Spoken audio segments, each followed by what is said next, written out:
Hi කොහොමද ඔයාලට? ඔන්න අදත් ඔයාලව හරිම ආදරෙන් මගේ නෙළුම් ලයිෆ් YouTube channel එකට පිළිගන්නවා. අද මම ඔයාලව එක්කරගෙන යන්නේ දිව පිනවන නියම කැසල්මුව ව්‍යංජනයක් හදාගන්න විදිහ බලන්න. පදමට 3-5 එකතු කරලා කටට රහට හදන මේ කෙහෙල්මුව මාළුව තිබ්බොත් බත් පිඟාන්න හිස් වෙනවා ෂුවර්. එහෙනම් බලමු අපි කොහොමද මේ රසම රස කෙහෙල්මුව ව්‍යංජනය හදාගන්නේ කියලා. මං කෙහෙල්මුව ව්‍යංජනයත් එක්ක කන්න හාල් මැස්ස ටිකක් බැදගත්තා. එහෙනම් ඉතින් අපි වැඩි කතා නැතුව යමු කොහොමද මේක හදාගන්නේ බලන්න. මුලින්ම කෙහෙල්මුව ටික හොඳට පොඩියට කපාගෙන ලුණු වතුර එකකට දාගන්නවා. ඒකට දාලා චුට්ටක් වෙලා තියලා කෙසෙල්මුව ව්‍යංජනය හදාගන්න ඕන කරන අනිත් දේවල් ටික ලෑස්ති කරගත්තා. අනිත් දේවල් කිව්වේ රම්පේ, කරපිංචා, බීලුණු, සුදුලුණු, කුරුඳු පොතු, ගොරකා, අමු මිරිස්, එනසාල්, කරාඹු නැටි ඔන්න ඔය දේවල් ටික. ඊට පස්සේ තාච්චියක් ලිපේ තියලා ඒකට තෙල් චුට්ටක් දාලා තෙල් ටික රත් වුණාට පස්සේ මම අබ ටිකක් දාගන්නවා.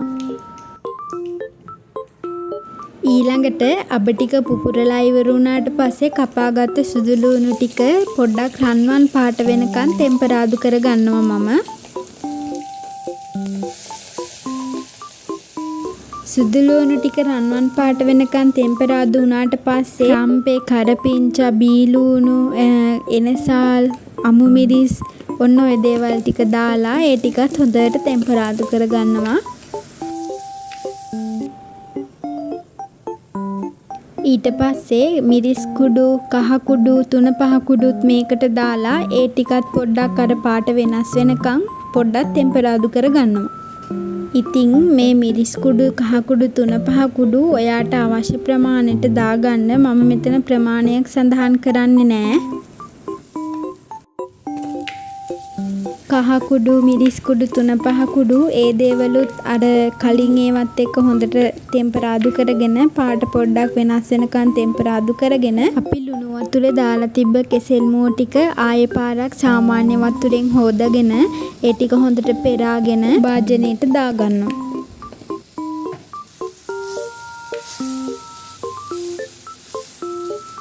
ඊට පස්සේ ඔක්කොම ටික හොඳට කලවම් කරගෙන ලුණු ටිකක්, ගොරක කෑල්ලක් එහෙම දාලා වතුර පොඩ්ඩක්වත් දාන්නේ නැතුව පොඩි වෙලාවක් මම පියන වහලා මේක පොඩ්ඩක් තැම්බෙන්න තියාගන්නවා.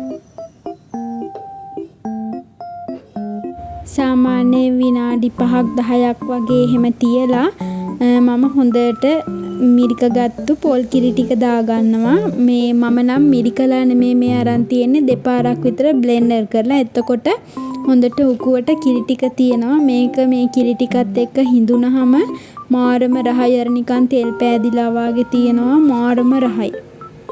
ඊට පස්සේ ඉතින් කිරි ටික දාලා ටික වෙලාවක් තියලා මේ ලිපෙන් බාගන්න තමයි තියෙන්නේ. ඔන්න දැන් නම් අපේ කෙසෙල්මුව ව්‍යංජනය පදමට ඇවිල්ලා තියෙන්නේ. මං ඉතින් දැන් මේක ලිපෙන් බාගන්නවා. කෙසෙල්මුවත් එක්ක කන්න මම හාල් මැස්ස ටිකක් බැදගත්තා. මේ මෙනු එක නම් මාරම රහයි. ඔයාලා try කරලා නැත්නම් try කරලා බලන්න. එහෙනම් අපි තවත් වීඩියෝ එකකින් හම්බෙමු. බුදු සරණයි.